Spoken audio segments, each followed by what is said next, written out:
Welcome, my loves, to the School of You podcast, where we discuss sensitive topics and attempt at unloading and unraveling these unresolved traumas together. I will give advice, in my opinion, based on my own experiences and experiences of others in my circle. So let's get our day going, shall we? Today's topic is about single parenting. Did you ask for this? Let's dive on in. I, myself, am a single mother. I am a mother of one beautiful, beautiful, amazing young lady who's on her way to college. And I had her young. I didn't expect to be a single parent. The least I was expecting was co-parenting, at least. And that did not happen. So do you stop and fold and ball up in a corner because you're now being forced into a situation that that you didn't create by yourself? Or do you look at this as a roadblock?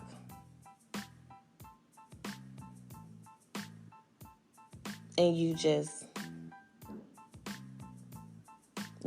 cannot go forward. This is just where you're going to be at.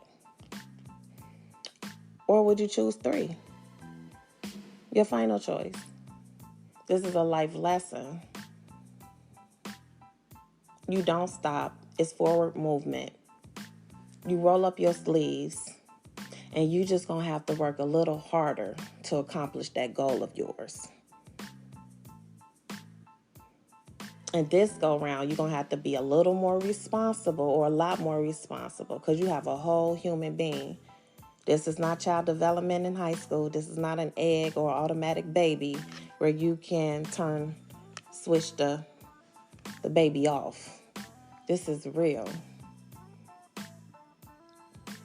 And this is your really first introduction into real life. This is the first time that you have to make an adult decision, because this is a life-altering decision. And this is the first time you entering it. And people are advising you, and they're advising you based off on their experiences. But what they don't know is like the person who you're pregnant by.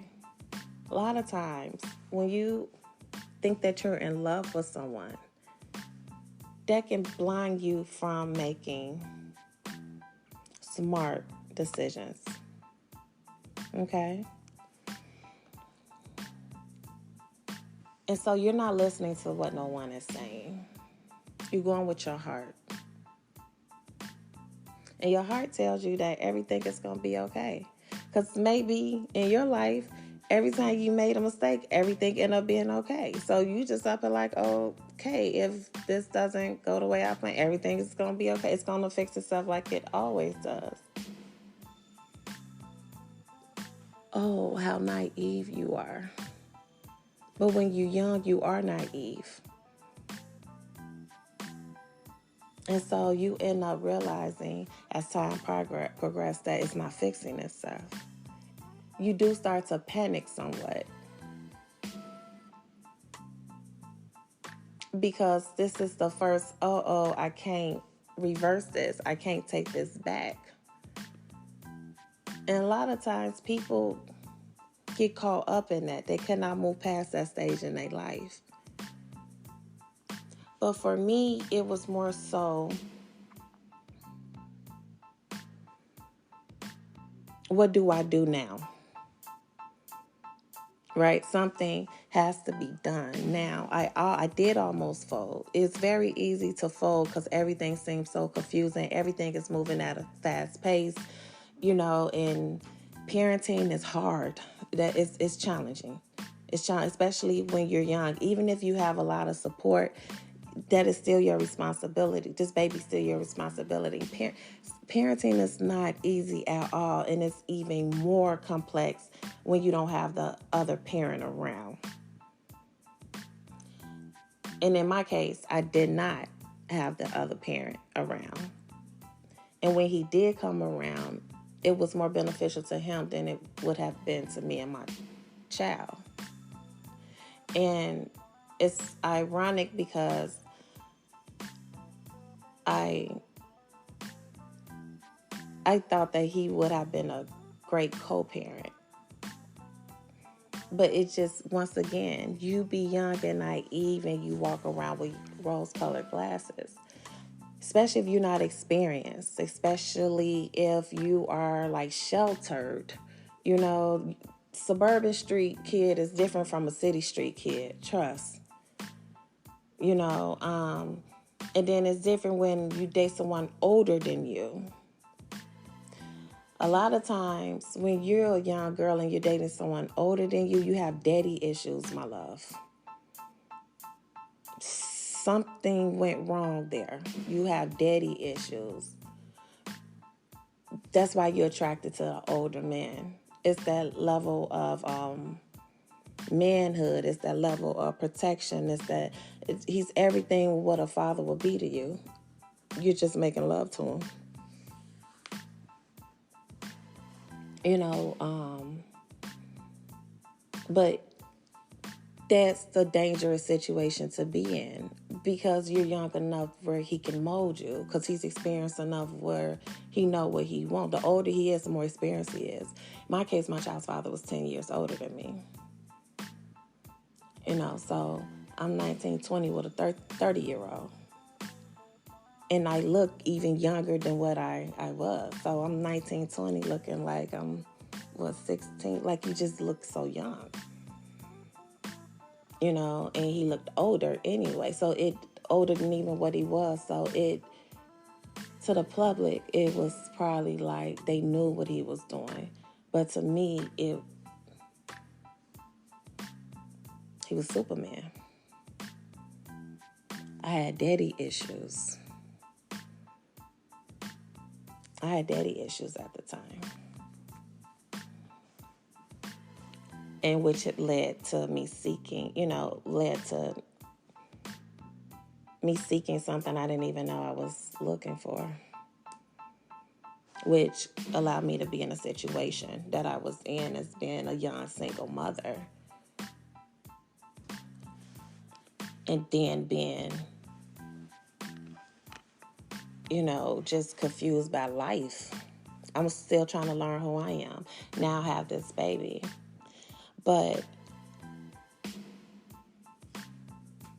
all you need is, if you really want to continue to achieve your goals in life, you can. All you need is a support system. You need a support system. You need to be determined and you have to be disciplined and you have to grow up very fast because every decision you make doesn't just affect you, it affects that baby. And so I remember that I guess my grandfather asked my cousin to talk to me. And my cousin was talking to me about, because I was depressed and everything. I cried all the time. I worked and took care of my baby, but I was very depressed. I didn't understand, why I was in this situation. I'm like, he had to do is co-parent with me. It's, just co-parent. And,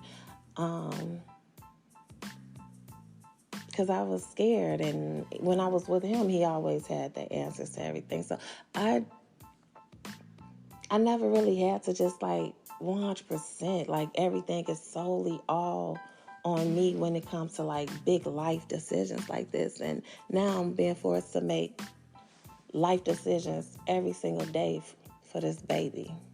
It's really a scary situation to be in if you're not prepared. But my cousin said something to me. She said, Tasha, go back to college. She said, and if it don't work out, you can always come back home. And that just ringed in my head. I said, you know what? I can always come back home. Home is always going to be here. And I'm looking at this baby and I'm just up like, you know what? Let me see if I can finish college. Because my girlfriends was finishing college. And, birds of a feather flock together. So everybody's in college. One of my girlfriends, she was going into her grad degree, and going to get a graduate degree. And so I'm like, I got to get the ball rolling. And my girlfriends were very supportive. I could have never made it through. I could have never made it through my daughter first years of life, specifically her first 3 years of life, without my girlfriends. They co-parent my daughter with me. My family was there, but my girlfriends, I could have never been as successful as I was without them. They babysat my daughter because my daughter had sleep apnea. She had an underdeveloped trachea, so she was a high risk at, going to daycare. So I couldn't take her to a daycare. She was on a machine. So one of my girlfriends, her mom would watch my daughter read Bible scriptures and everything to her. And my girlfriends would watch her when I couldn't get a sitter. Sometimes it'd be last minute because I'm trying to go to work. It was hard, but my family and my girlfriends and their families is how I was able to move the way that I was able to move. I was able to accomplish the goals I was able to accomplish. My girlfriends were there for me and my baby, and they did not have to be. So I wanted to be understood I was never 100% alone. It's just the person who helped create this beautiful angel was not there to accept the responsibilities, was not able, mature enough to set aside his own personal, selfish emotions for the sake of his child, his relationship with his child. And even if my girlfriends judged me on it, they never displayed it. And so they were also positive competition for me as well. I mean, they was getting their degrees in every single thing, and they also encouraged me. Like, you can do this, Sasha. I mean, they was nervous for me. Of course, I'm going all the way to another state, and I'm so young, and I got this little baby, and we all suburban kids. It's just, of course, but they knew I was going to do it anyway once I made up my mind. And I just could not be left behind.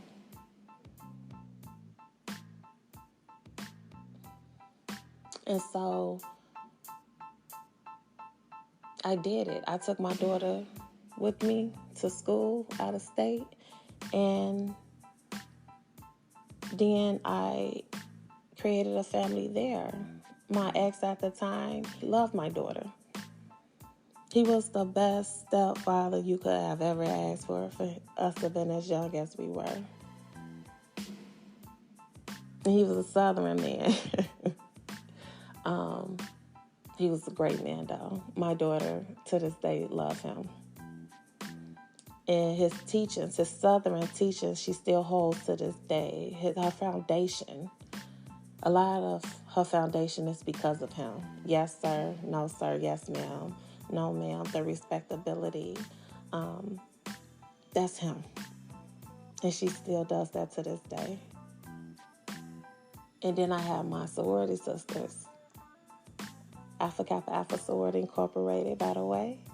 And my sorority sisters, I had them once I pledged and I have everything. I had my sorority sisters. Even before that, I had friends from, university, because I was working 2 jobs. I was working at the university and I was working at the mall, and I was full-time mommy, full-time student.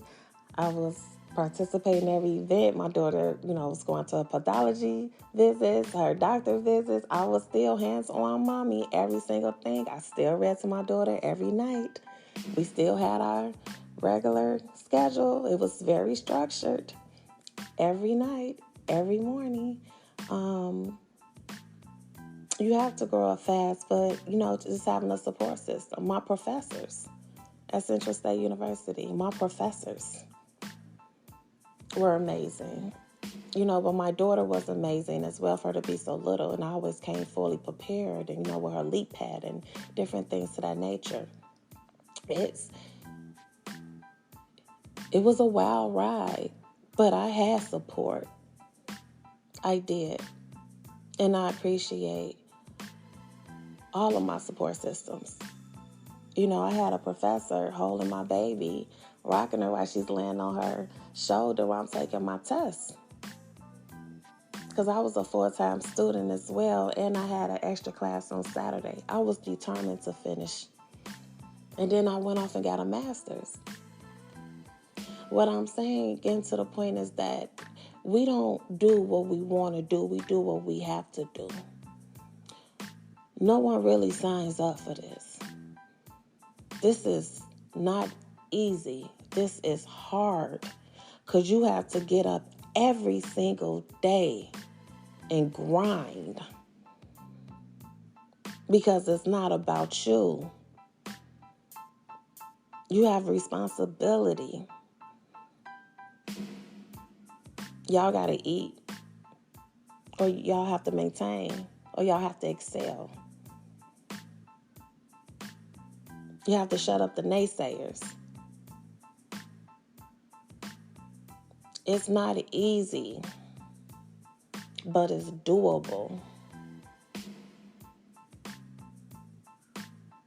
Will we want their fathers present? Yes, but we want them to be able to get them on a weekend, or different things like that. Yes, that's why we have an issue with women that has the fathers in their kids' lives, and then they want to be messy and ignorant with them. We just like, are you kidding us? How you end up with a cooperative parent and we get this? Like that rubs us, that gets under our skin, for real. That gets under our skin. How do you treat a good father wrong? Because you're in your feelings.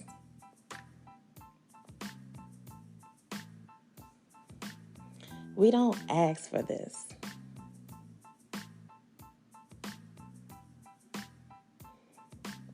But we don't sit here and crumble either, because we got hit with it.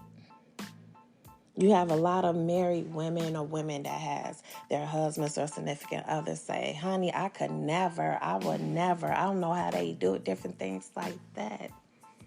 Baby, you blessed. And that's a beautiful thing.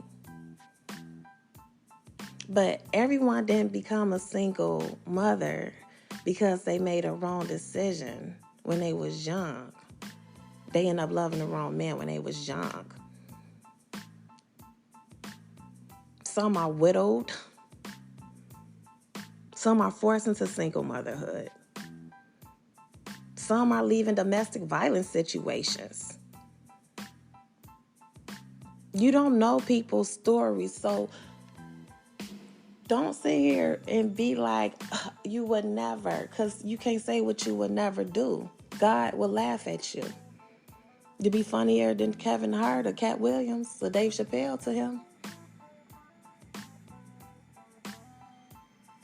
No, what you say is, I thank God that I'm not experiencing that. But please, at the same time, don't look at it like it's a doomsday type thing for us, because we love our children. A lot of us would not change our struggles for nothing in the world, because it has led us to where it has led us. I look back on my struggles with my daughter, the good, the bad. But I also look at the great times, everything.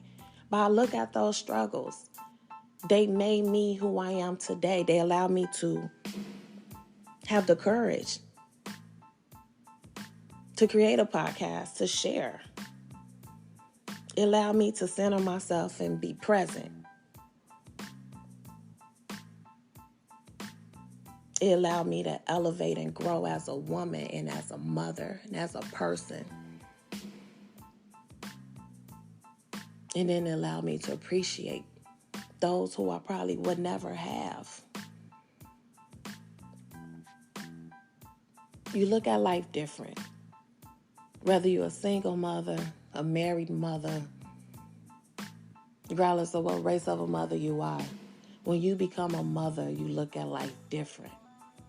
You're going to do anything for that baby, because that's your baby. Even those are married, if you're listening to this podcast, you can't tell me you haven't told your husband a couple of times, give me my baby. That's your baby. You're going to do anything for your baby. I won't regret my choices at all. If I had to do it all over again, I would still choose my daughter. I would still choose my daughter. It has been such an honor to share this story with you guys. It's been this is very sensitive for me, but at the same time, many of us are experiencing this. And if you are young and you are listening to this podcast, or even if you are older and you are listening to this podcast, you got this, boo. Forget what society say, okay? I did not follow the norms. I got pregnant, then I graduated college, then I got married, then I ended up getting divorced, and back being a single mom. Baby, you create your own narrative, not society. You don't walk with your head down. You holding it together by yourself. And if you are killing it by yourself, imagine what you could do with another person, which is going to be another segment.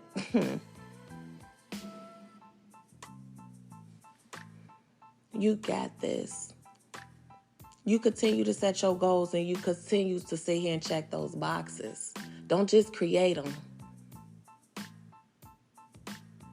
Don't just create them. Execute them.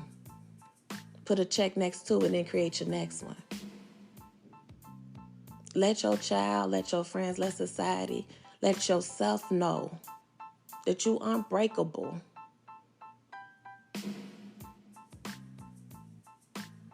No one asks for this. But you don't run away from it either.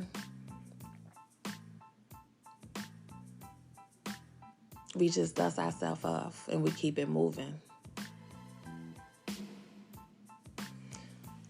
So, I hope you all enjoyed this podcast.